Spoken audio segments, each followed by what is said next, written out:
Over 40% of people regret not optimizing their open enrollment season for their employer benefits. You're getting those pesky emails about the time, and the time is now. That's what we're going to talk about today. So let's chop.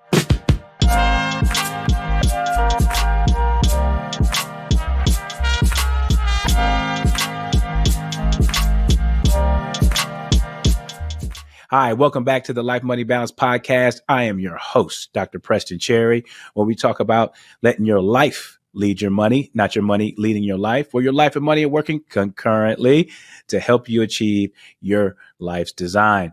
All right, let's get into it. We record everywhere, so I don't have my normal background. Check it out. We're at the hotel, and we are in Lubbock, Texas. I'm receiving a distinguished alumni award as I record this episode. But we want to always chop it up with you. So let's get into it. Are you getting those pesky emails about your open enrollment?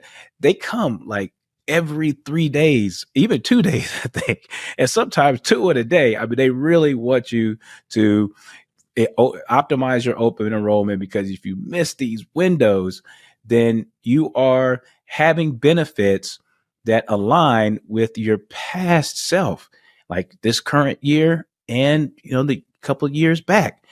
When you have an open enrollment period at your employer, then you want to optimize that as much as you can, because I share with people all the time, salary is different from compensation. Compensation is your whole benefits package and plus your salary. And in benefits, you're talking about medical, insurance, risk insurance, retirement contribution plans, and all wellness benefits as well. This is what compensation is. And if you're not taking advantage of what's available at your employer, then you're leaving your money on the table.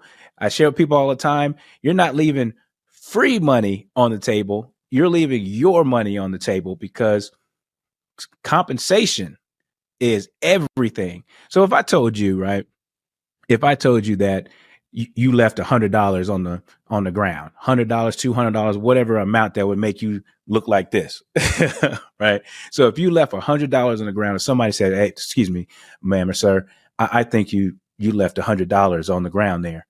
Now, would you go back for that? Absolutely, you would go back for that, because that's your hard-earned dollars on the ground. And you're like, you know what? I need to go ahead and get that, because I worked hard for that. Now, if someone gave you a free $100 and you were up the street and somebody said, there's $100 back there, you may hesitate just a little bit. Some people may run back and get that $100, but there's a difference between free money and your money. Your money has a soul, because it's part of your existence. And that's why I share all the time that money is just not a tool, just a tool. It's essential to our existence, and it's more than that. It has a soul because you've worked for it. All right, so let's get into these tips for optimizing your open enrollment season. I want to share a couple of things with you, like I always do at the top. So here's a couple of statistics. 45% of people say that there are elements of their benefits package they simply don't understand.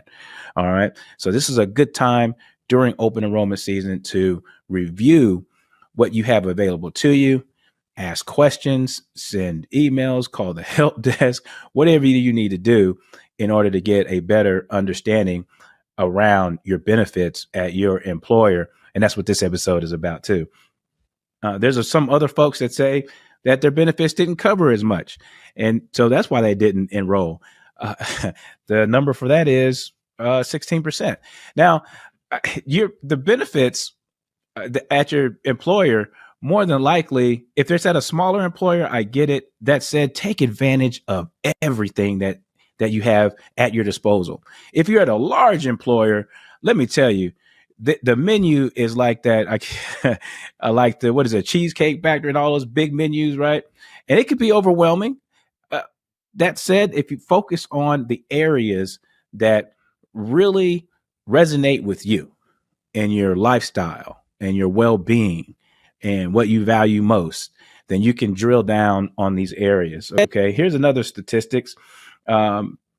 Let's see, that last one was that 27%, not 16%. The regret here is that they rolled in too few benefits. 24% people said that they enrolled in too few benefits. And here's another one.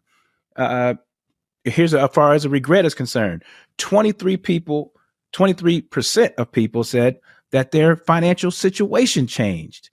So that was a regret of not optimizing their open enrollment. So 23% of people said that they regret because their financial situation changed. 27% say that it didn't cover as much, and 24% said that that they're too few benefits. Okay, that they enrolled in too few benefits. I get tongue tied sometimes as well, right? So all of these regrets, and in the areas that you need to focus on, then let's get to it. Number one, retirement. Number one is retirement. You want to look over your retirement benefits. It's connecting with your future self, and you do not want to be in the future and say, I wish I would have done more as far as funding my current self in retirement, because I wish I had done something back then, right? So this is a good area to do that. And review your retirement benefits year over year. And particularly if you're out there, to my high income earners and Gen X, you all are trying to catch up, as many studies would show. There's money that you don't want to leave on the table, not only from your employer matching, and this is for everyone as far as employer matching is concerned, but also that increasing your savings rate, how much of your overall income that you're saving, that the gross income that you're saving towards your retirement, you want that percentage to reflect how you want to live during retirement. So if you're feeling like you're catching up, then you want to fill all your buckets that you can, so you can meet your financial freedom number. And in 2024, you can contribute upwards to $23,000 in your tax deferred area of your 401ks. Okay, if you're catching up, you get if you're 50 or above, you get another 7,500. So that's equaling 30,500, and then you could contribute some after tax all the way up to $69,000 in 2024. And so $69,000 is the contribution, or the amount of employer contributions and also the employee contributions combined. Okay. So if you're able, what does this mean to you? Well, in this current year, you may have either maximized or not maximized your contributions. And this depends on your life situation. So for instance, if you have students in college, or you have some life events that you're attending to, maybe you funded some parents, or you maybe went through a life event. There's currently hurricanes in Florida right now. Maybe you had to taper that down a little bit. And so all of these life events, positive or challenging, may have set your retirement contributions this year and years past. Okay. You may have maxed out your 401k, which is fantastic. Maybe you have some additional room. You have bonuses. Okay. You have bonuses, you have additional income. There hasn't been any challenging life events this year. So you have more bandwidth to put more money into your retirement at your 401k at your employer, and also taking advantage of brokerage accounts as well outside of your employer. But we're talking about open enrollment here and maximizing those efforts. And so if that is the case, then you want to review for your current situation and what you project next year is going to be for. Okay. And they say, well, I got a little bit more space, or I may have to make some adjustments downwards. But it's good news if you got more space, or if you feel that you're not contributing enough, then go ahead and make those adjustments for your retirement contributions. And it's also, too, far your retirement is concerned, is what your investment choices are. What your investment choices are inside of your investment portfolio at your employer. So these are some good time. This is a good time to review your investment portfolio, see what you're invested in. Maybe you need to adjust a little bit far as your allocations and get back in line far as your risk capacity and your risk tolerance. Risk capacity is what you probably should be doing in order to match your goals. So you may not want to take some risk, which is risk tolerance, or if you take too much, but you may not want to take risk. That said, sometimes you have to go with your risk capacity, meaning how much risk that you can handle. Not putting the pedal to the metal, depends on where you are in your life cycle. But if you take too little, then you may not be taking the proper amount in order for your investments to grow over time, so you can meet your financial freedom number and also grow buckets in not only your 401ks or your investments at your employer, but also your brokerages outside, in order to address longevity risk, meaning not outliving your money.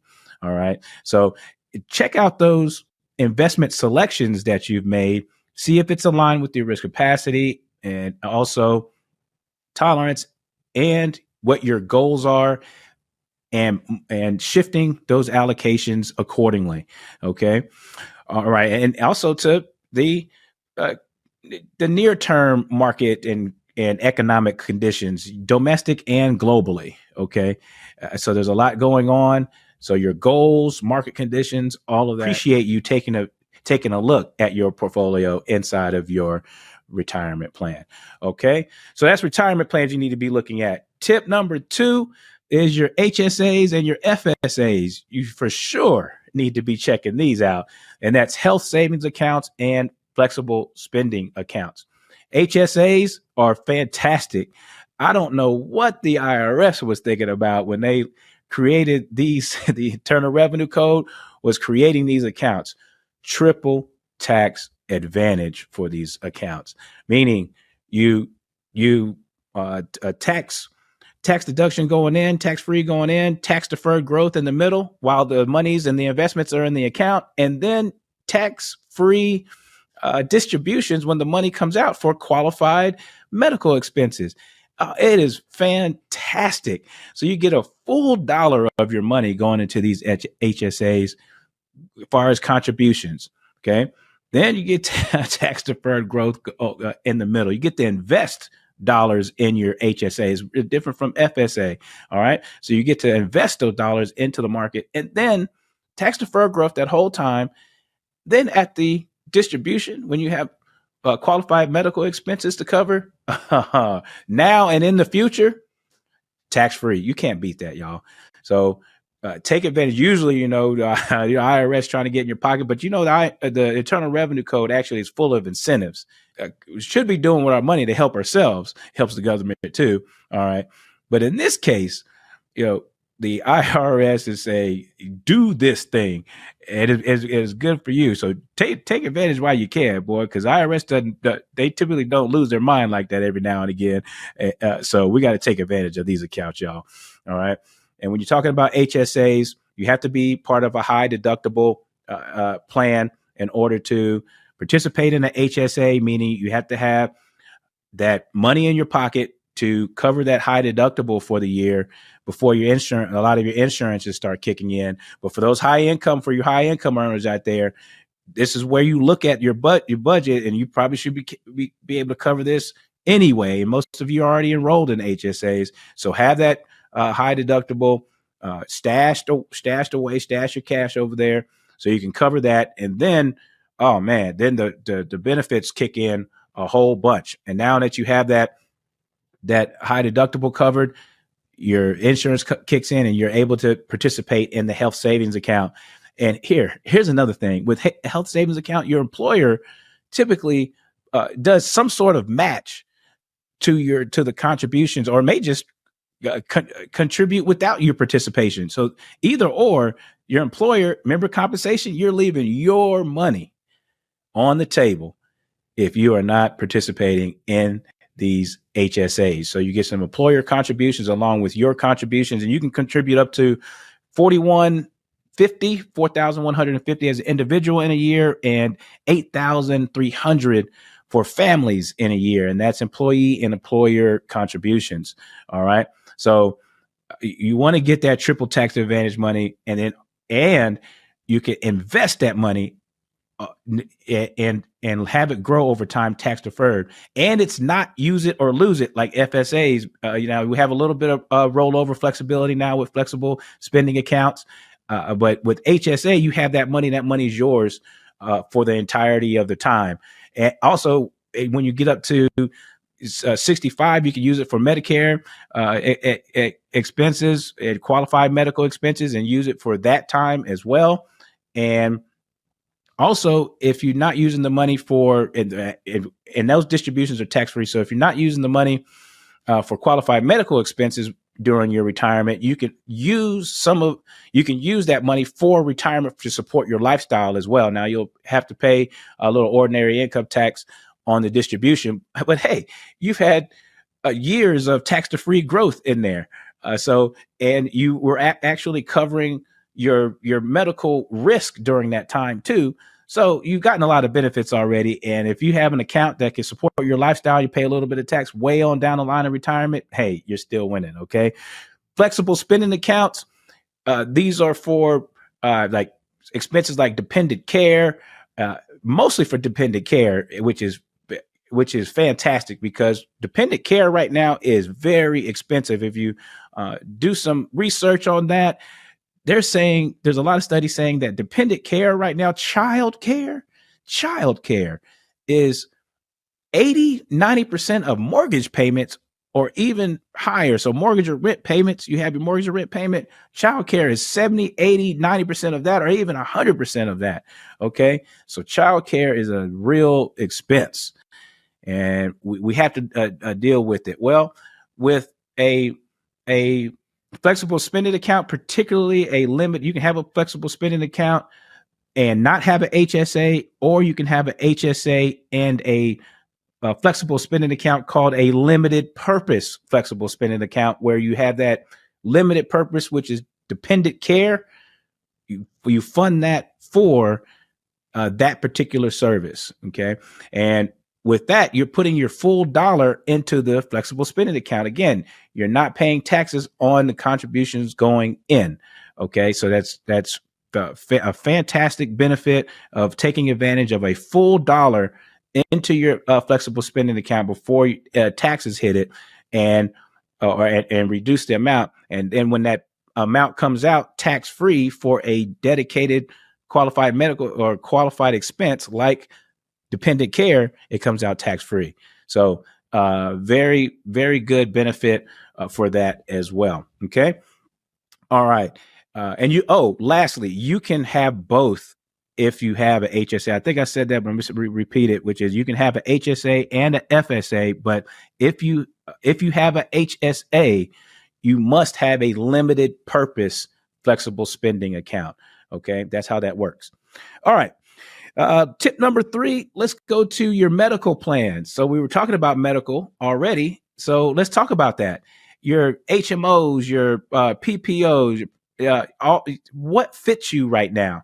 Okay. You have to do an audit of what your family's health well-being is, what's coming up far as what you foresee, far as your health is concerned, and what services that you're going to need. And you have to make choices that enhance or keeps your plans that covers you most. Okay. Now, and also life events. My wife and I got married last year. We also have a son now, 5 months old. Those are 2 big life events.